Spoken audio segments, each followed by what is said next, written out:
Hey everybody, Bradley's9 here with another episode of Pokemon Go news and spoofing updates, episode 26. We got Pika chilling back there. Hi Pete. And we got Mr. Peach up there. Give me one sec. Say hi, Mr. Peach. Peek. Okay, so I'm just going to quickly run through what we're going to talk about here. Right there, that was a Hundo Pineco. They don't spawn very often, and unfortunately, he's not a Shundo. One of these days, I'm going to get a live Shundo here. But first off, going to show what happened last week in my main. Next, we'll talk about the week 2 that's just started for the mega events and the new shiny and what to look out for, including this Pineco, one of the rare spawns. Then we'll talk about the Cresselia Raids that have also started, what counters to use, what it's week 2, and what its shiny looks like. I'll quickly just cover the upcoming community day. It still won't happen until after episode 27 drops, so I'll talk more about it next time, but I'll at least give you a heads up. And then as usual, then we'll switch to the dark side, talk about spoofing. We got iTools. They recently had cords that went down. I'll talk to you about that. I'll also tell you about the availability. The RJ45 adapters came in. So I'll tell you about that, show you how to set it up. I've got an iOS 13 device spoofing around the world right now using iTools with the Bluetooth and this adapter. So I'll quickly show you that. I will make a video eventually, I think. And then last but not least, since my last video I told you about iSpoofer shutting down, which was true. You can go watch that if you want to see all the past week stuff going on to catch up if you're new. But iPOGO, as I mentioned, I was making a video. I recently, if you follow my channel, my YouTube, Bradley's9, you would have seen. I made that video recently, the 3U tools method to install iPOGO. So, that's what we got rocking here. So, free install similar to AltStore, so you can go check that out and get iPOGO for free rocking. So, lots of good stuff, so let's get started. Alright, so the last week in my main, the last video you saw me end with that Brotad over there, a Lotad, named him Brotad, Shundo. So to start off, I got my first, since I was kind of out of the loop, my main was during the whole Galarian release, so I got my first Galarian Zigzagoon hatched out of a 7K, the only way to get him right now. Double evolved him into an Obstagoon. Once you evolve him, they make it look like a regular Lanoon. I'm sure you've experienced that, it's kind of weird. Once you back out and look into the Pokemon again, then it'll be a Galarian Laloon, so I'm not too sure what the hell happens there. Hatched a Mime Jr., if anyone's curious, you can only hatch those from 5K eggs in Europe. So you have to go somewhere in Europe and collect 5-kilometer eggs from there to be able to get a Mime Jr. and its shiny, which is a very rare shiny. I deleted most of my Heatrans, but kept one for trade purposes. My gotcha actually got me that Lotad, little extra one. Apparently I kept a bonus Lotad. I've kept a few things, as I've mentioned before, for trades, for lucky trades. And I want to keep my best Galarian Farfetch, so I don't know if that one's higher yet, so I'll check them. There's the Zigzagoon right there. I definitely like the Galarian versions. Hatched a Riolu. And then as you can see here, here's the big guy of the week. Level 34, Shundo Meryl in the wild, evolved into an Azumarill. Caught in Singapore, Singapore, Singapore. So, more than excited about this one. There's definitely categories of Shundos which I'd rather find quicker than others. Meryl was definitely high on that list, so pretty pumped to find him. Still would love another little Meryl, but hey, that's the Shundo. Only got one this week, but hey, that's pretty good for one Shundo of the week. Another Heatran, Axu, and then I've hit a few Cresselias. I'll get to that a bit later here. Got a 93. I'm still looking for a shiny. I've never caught a shiny Cresselia in my main, so keep hunting for those. And my patrons, definitely going to be hitting those up. Make sure to message me if you want to make sure to be invited. Some patrons are able to spoof there and I'll plop the cords, but other ones I'll invite you through my account and things like that. So now we're going to talk about the recent event that has just started, the Mega Event Week 2, where if everybody completes 275 million battles, we'll unlock Mega Houndoom. Not too sure what, there's no release on the Pidgeot, so I don't know if we did that or not, but like, they're not going to hold back a Mega Pidgeot. Anyways, the event starts from Friday, September 11th, 8 a.m. local time, so wherever your location is, because time zones, if you don't know about time zones, there's different times all over the world, and then it goes on until September 17th, 10 p.m. local time. So we got a new shiny, we got the Ledaba, not a very cool new shiny. Obviously, it pretty much doesn't even look that different if you don't play the game that often. But when you play, you realize he's a lighter color. When you keep looking at him, they're hard red. But if you find the light one, you'll notice it.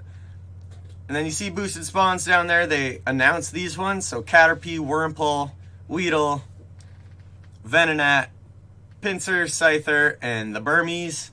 But also they've seemed to have, as I mentioned, the Pineco, kind of a rare spawn, and then they also have the Skorupi spawning, which could be that red scorpion.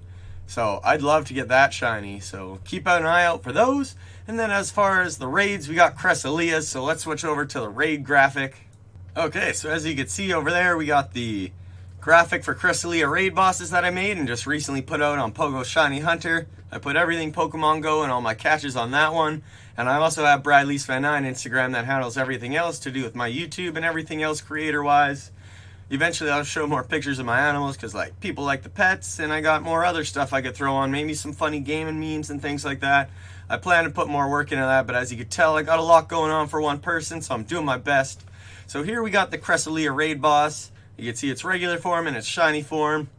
It's not very strong. As you can see, the 33 CP won't be too hard to beat it up, although it's got the defense and stamina of a tank, as you can see in the stats section. So if you're hitting weather boosted, it's got to be in windy weather. You want to look for the 2041. That means it'll be 100 IV. If you see them before you catch them, you know that one's the hundo. And if you're not able to hit weather boosted and they'll come out around 1600, you want the 1633 is what you're looking out for. So it's a psychic type.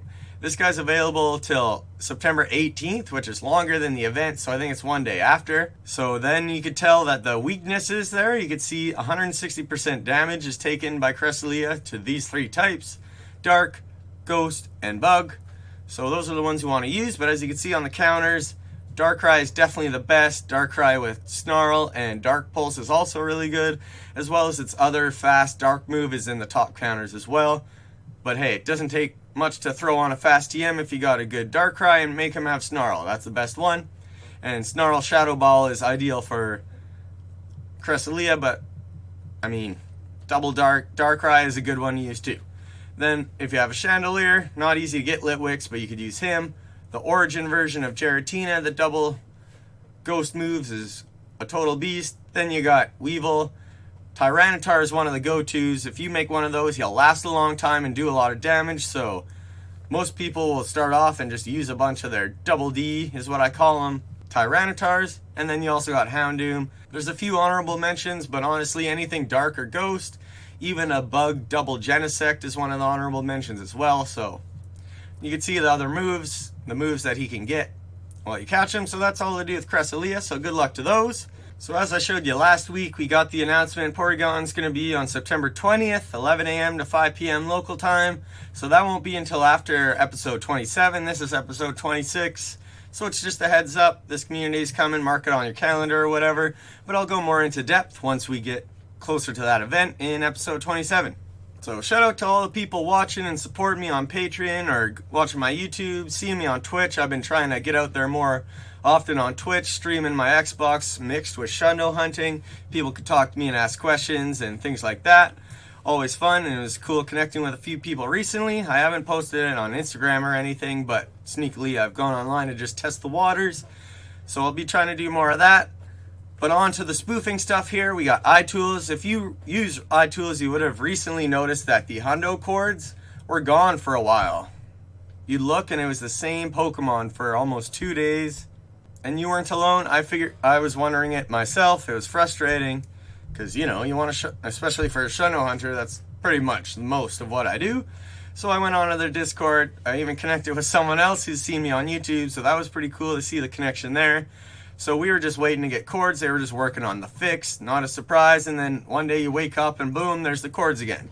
So if that ever happens, you could go, as I mentioned, I got that Discord on my website. The Discord link section at the bradleysfan9.com/spoofing vault. If you go there, lots of my info's there. And you could get access to the Pokédex 100 Discord, and that has tons of good cords. That's what I used to use before I started spoofing in, like, expert spoofing or whatever you want to call sniping the hundos in the app itself. Before I did that, I was using Discord cords, so you could go and do that. And staying on the topic of iTools, recently, if you're looking at the time of this day, there's no Bluetooth or RJ45 adapter in stock from their website, but the mobile is still in stock. So if you do have a device that's still on iOS 12 because you haven't auto-updated, you could use that and spoof anywhere around the world. But if you have iOS 13, you'll be limited to only 15K, and that's if you use this guy. That's the mobile. But as you see over there, GPS not found. That tends to happen a lot when I'm screen mirroring, connecting it to my computer, so I guess that makes sense. Either way, that's the way I spoof in my main. So unfortunately no Bluetooth is in stock. I'll let you know in my video and on Patreon for sure when it comes back in stock, and my Instagram. But as for the people who did get the Bluetooth and RJ adapter when I told them in episode 24, then you would have recently received these guys, as I showed earlier in the video, or at least one of them. I got my homie one. But then it comes out looking kind of like this. So it looks like an apparatus kind of, because you get the Bluetooth, obviously it doesn't, you can't just use the RJ. There's my buddy. Shut up, Masto. So we got the iTools Bluetooth with the RJ45 adapter. So many of you would have got that in the mail, but as I mentioned in those videos, they don't come with any instructions. So this is what we got rocking. That's the RJ45 adapter. As you see, it is a bit of an apparatus. There's my device, my phone. Unfortunately, one negative thing I have to say is this thing doesn't connect very well. It likes to slide out, so I may try and find some way to make that stronger connection.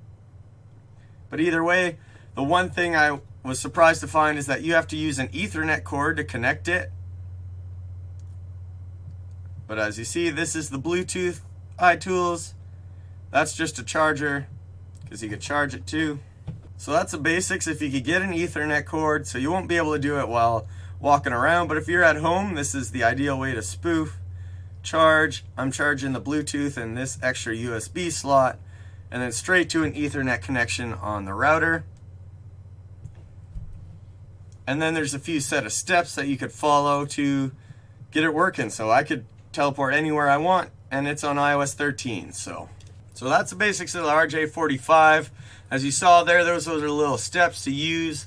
That's all you need to do to get it working, and I will be making a video separately on that to show up the setup and things like that. But as you know, I've been doing a lot of stuff recently. Had 2 videos in the last week. They've been popping off. Thanks for everyone watching and telling their friends and spreading the word. That means a lot, and it helps me out a lot, because I've found throughout comments and people messaging me that I do make good content and people like watching it. So thanks for watching, and I plan to definitely keep it up. And if you have any suggestions or things you'd like me to talk about, please comment in the section below, because I'm more than open to helping the community. That's why I started this whole thing, and it's really fun to do. So let's keep this going. And then last but not least, we got iPOGO ready to go. Since you saw my last video, iSpoofer biting the dust. It's done, it's gonzo. There's lots of speculation. Some people say that they're the same company because the RJ45 adapter comes from Gumroad, and so does the messages of the cancellation from iSpoofer. But keep in mind, that's not the same as Think Skysoft, so they're not the same as iTools. But the RJ45 adapter definitely could have came from the same people. So who knows if some of the staff moved over to iTools, maybe they moved to iPOGO, got offers, got word that someone was tracking iSpoofer. I don't know. There's lots of speculation. No one really knows the real answer. But either way, we got iPOGO now. As I mentioned at the start of the video, I made a video on how to install iPOGO using 3U tools on your computer. Totally free to do and easy to do, so go ahead and watch that video. Thanks to everyone commenting and wanting that video. You really pushed me to get it out there as fast as I could. So lots of people have liked it so far. It's been popping off and it's got nothing but good reviews. So thanks to everyone watching. I hope you liked this week's episode of Pokemon Go news and spoofing updates, brought to you by Bradley Sven9 and his pets that have all left him. But thanks for being good people out there. I'm always out here keeping it real, and I love feeling all the support and love from all of you. So you know it's all coming back. No, nothing fake over here. We're just having good times, good vibes, and hope to see you all next week. See you, everybody.